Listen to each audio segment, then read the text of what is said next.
Matapos ang ilang linggong mega oil price highs ay inanunsyo po ni Pangulong Bongbong Marcos na may rollback po ngayong linggo.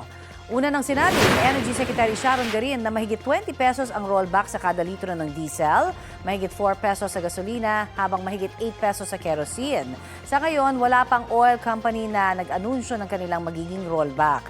Karaniwang Martes, ipinatutupad ang oil price adjustments. Sa kabila po niyan, mismong si Pangulong Marcos na ang nagsabing hindi pa ito sapat.